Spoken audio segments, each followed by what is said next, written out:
Hi, I'm Caterina, and today I'd like to talk about fear. Fear in general is a good thing because it keeps us safe. But there is one kind of fear that we may experience when we have to face a situation that may lead to a no, to a refusal. And so we avoid doing things and taking action because we see a potential no as an attack to our self value and our self worth. So we, for instance, avoid applying for a new job because we are afraid that the job won't be offered to us. So, the first thing that you have to bear in mind is that rejection happens to everybody. The world is full of examples of successful people who was rejected at the beginning of their career. For instance, the founder of Alibaba, the company Alibaba, Jack Ma, he was rejected from 3 universities and 30 jobs before starting his own multi-million business.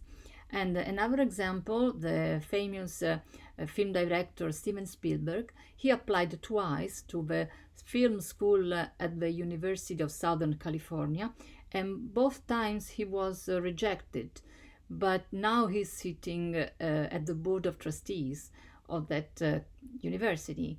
So, what these people have in common is the ability to bounce back from rejection and persist. So, persistence is the tip number one.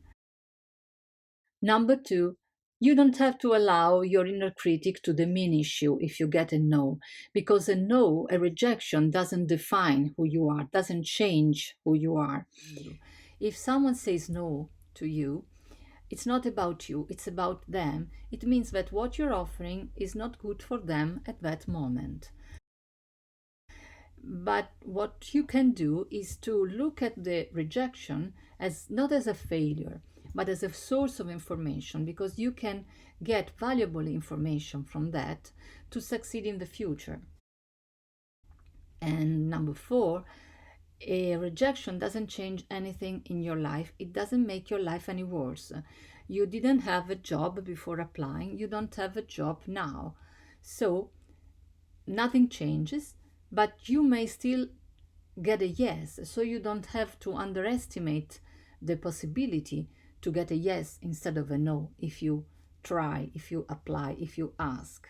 And last but not least, the fear of rejection, like any other fear, tends to fade over time, tends to fade every time you confront it and to lose its power. So this time it may be hard for you to ask, but the following times it will get easier and easier. And so I hope that you find these tips useful, but if you still think that you need help to overcome your fear of rejection, drop me a line on westlondonlifecoaching@gmail.com. Thank you very much.